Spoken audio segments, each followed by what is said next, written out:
The United States has finally tested the bomber built to end Russia's advantage before it even begins. The B-21 Raider, America's newest stealth weapon, is in the air, and for every adversary watching, that's a very bad morning. Faster than the PAK Da, stealthier than the Su-57, and designed for missions Russia's engineers can't even simulate, the Raider marks the moment the U.S. reclaims total control of the high frontier. For decades, U.S. bombers have carried the weight of global power. The B-52 Stratofortress kept flying for 70 years and counting. The B-1B Lancer shattered the sound barrier. The B-2 Spirit turned radar into a myth. The B-21 opens the digital age of stealth, the first truly sixth-generation aircraft, engineered to defeat both the air defenses of today and the electronic warfare of tomorrow. Conceived in absolute secrecy under the United States Air Force's next-generation bomber program, the B-21 Raider was born from one question: how do you build a bomber that can survive anywhere, strike anything, and never be seen? Every millimeter of its body answers that challenge. Its radar cross-section is smaller than an insect. Its engines lie buried deep within composite layers that absorb radar energy like an ocean swallowing light. Analysts estimate a combat radius beyond 4,800 kilometers, nearly double that of the B-2, and an unrefueled range surpassing 9,600 kilometers.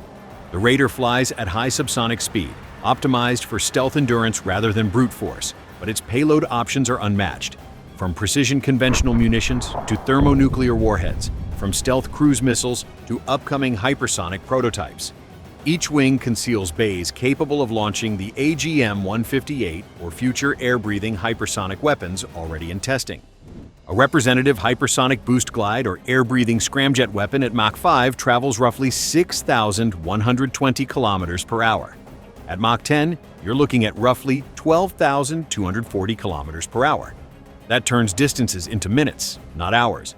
A 2,000-kilometer shot at Mach 10 reaches the target in roughly 10 minutes. At Mach 5, it arrives in roughly 20 minutes. Compare that to a subsonic cruise missile that needs hours to reach the same point.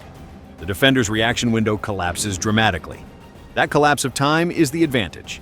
Hypersonics blunt the defender's ability to move tankers, scramble long-range interceptors, or reposition mobile launchers.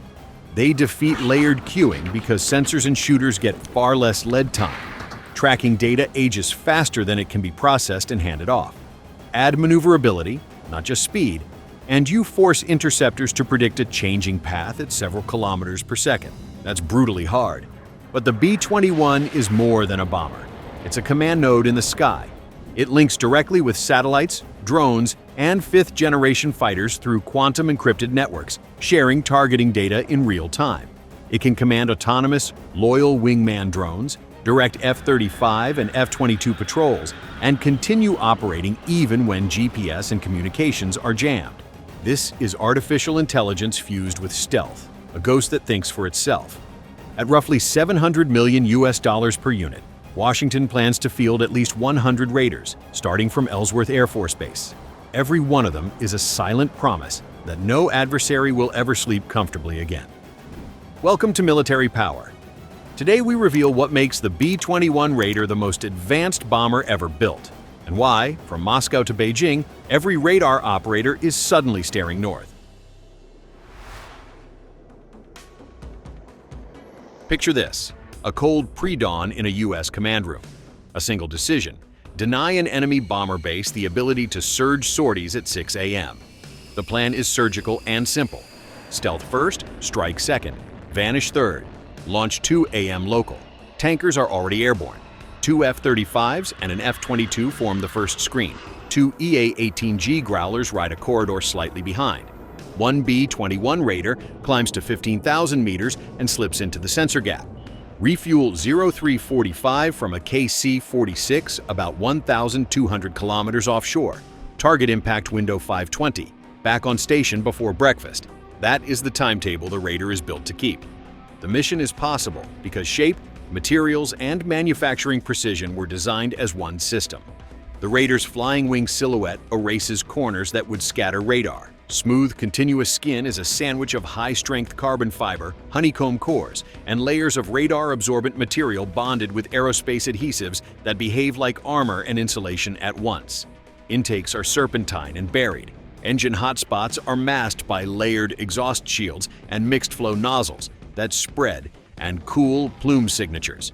Turbine hot sections use ceramic matrix composites to handle higher temperatures while shedding mass. Additive manufacturing and precision machining let engineers tune every rib, fastener, and fillet so edge alignment is perfect, because stealth survives only if every seam, panel, and joint is designed to vanish. Internal bays on the B-21 Raider are miniature mission centers, not simple cavities. Structurally reinforced monocoque chambers sit behind tailored composite ribs and energy-absorbing honeycomb that preserve the planform. Weapons ride on low-profile rotary launchers and modular sleds that lock into electromagnetic rails, swap a mission kit in minutes rather than bolting on pylons.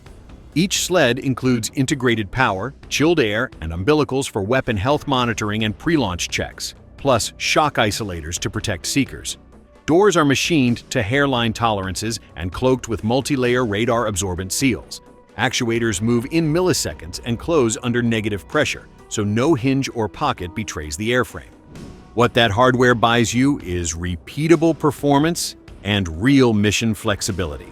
A typical mixed strike load, 8 AGM-158 Joint Air-to-Surface Standoff Missile Extended Range, 12 Joint Direct Attack munitions fitted with bunker buster warheads, plus 1 reserve slot for a long-range standoff cruise missile, fits comfortably inside the B-21's internal mass envelope of 9,000 to 13,000 kilograms, while keeping center of gravity and trim margins safe for high-altitude loiter and long-range fuel planning. With all weapons carried internally, aerodynamic drag stays negligible, and handling remains predictable across mission sets. Avionics automatically manage dynamic trim and fuel transfers as stores are released, and reconfiguration between deep strike suppression of enemy air defenses, or ISR kits, is a matter of swapping sled modules and uploading new mission software. No depot overhaul required. The result? Faster sortie turns, higher mission tempo, and more options for the commander on short notice. Here is how the kill chain looks in practice. Space and ground sensors cue over-the-horizon radars, F-35s provide forward recon and low-latency targeting. The B-21 navigates on a fused map of infrared, synthetic aperture radar, and SIGINT tracks. EA-18Gs begin the electronic softening, false returns, delayed radar updates, seeker confusion. At T-8 minutes, the Raider switches to black, radios silent, data links low, onboard AI managing approach. At T-3 minutes, JASSM ERs launch from internal bays and glide the last 300 kilometers under terrain masking while the Raider turns away.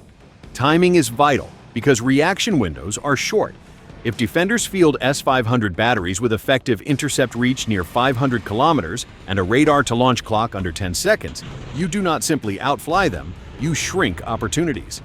The package attacks the logistics nodes that generate sorties, fuel farms, shelters, and AWACS.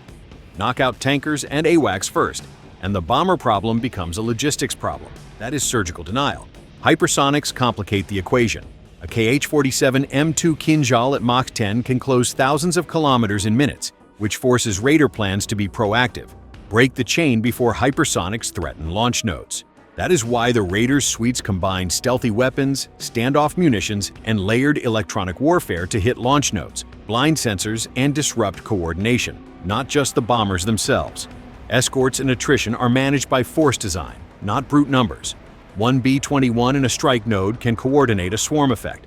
4 loyal wingman drones for scouting, decoying, or loitering munitions multiply effects without exposing more crewed platforms.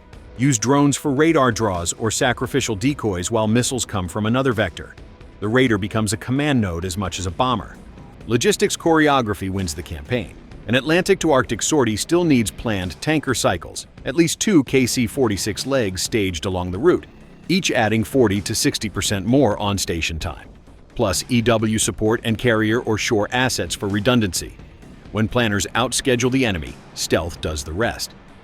3 Raiders, 8 drones, 6 tankers, 2 EW ships, and 2 carrier groups. Objective: deny sortie generation for 48 hours. Win that, and the battlefield tilts. When the colonel asks if the B-21 is bulletproof, the intel officer shrugs. No. It is the kind of thing that makes the other guy cancel his flight plan. That is the point. All right, cut to the chase. This is not a beauty pageant. It is a contest of reach, stealth, sensors, and logistics. On one side, the United States B-21 Raider, quietly networked, software first, built to deny an enemy safe havens. On the other, Russia PAK Da, a subsonic flying wing that trades speed for internal carriage and endurance. And China H-20, a long-range flying wing out of Xi'an, designed to project power across oceans.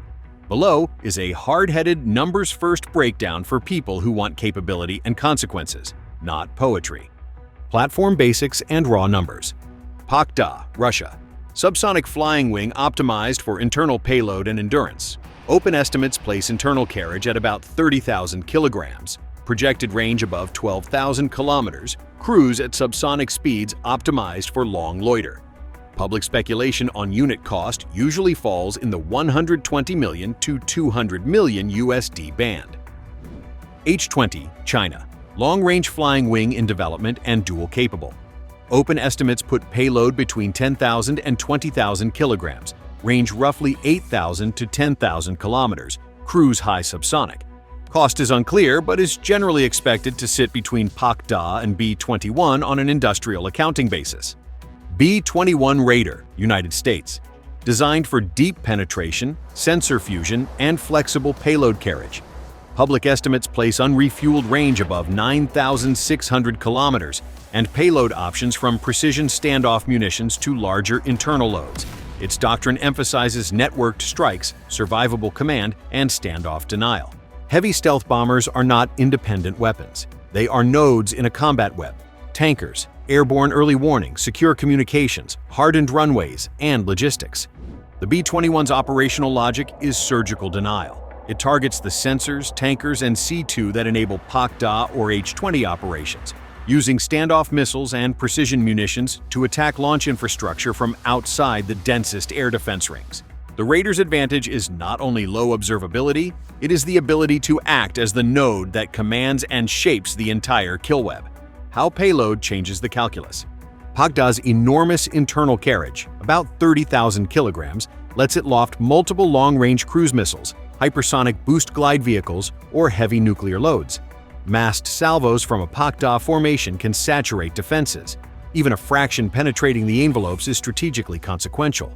But raw payload brings dependencies. Tankers for range extension, forward basing, wide ISR coverage, and resilient logistics. Degrade the support chain, and PAK Da's mass becomes hard to apply. H-20 sits between the two. It balances payload and stealth while relying on China's doctrine of distributed basing and layered sensors. In most operational concepts, H-20 would operate with H-6 family support and China's growing tanker and AWACS network. Its strength is regional coercion with potential global reach when escorted and sustained. Survivability and countermeasures. Who gets seen first? The Raider brings three interlocking advantages: distributed sensing, satellites plus fifth-generation fighters, low observable shaping, and onboard electronic warfare able to spoof or blind hostile sensors. That combination shortens or severs kill chains against it and enables mission systems to choreograph strikes across domains. U.S. industrial depth and secure logistics also make dispersed basing and rapid rearming realistic. PAK Da is a low-radar cross-section flying wing with massive payload, but it is more reliant on forward support and coastal basing for global effects. Russia protects its airspace with S-500 and S-400 belts. Those systems complicate standoff launches, and Russia's layered air defense and offensive cyber/EW can improve survivability, but the bomber remains tied to the fate of its support networks. H-20's survivability depends on China's ability to hide launch footprints, surge tankers, and neutralize adversary sensor nodes. China's investments in space systems and electronic warfare make H-20 a networked threat, but U.S. and allied sensor webs remain substantial obstacles. Final call. Who wins? B-21 Raider shifts the calculus toward the United States. Networked, stealthy, and built for surgical denial at scale. PAK Da is the brute force counter, heavy, long-legged, and disruptive if Russia secures the necessary logistics. H-20 is the region shaper, enough reach to coerce and to complicate global plans. In a protracted conflict, manufacturing capacity, sustainment, and the ability to deny an adversary's support nodes decide outcomes far more often than headline platform specs. Hit like, smash subscribe, and remember, In the next great game of chess, watch not only the queens, but who controls the board, the clock, and the printers that keep making the pieces.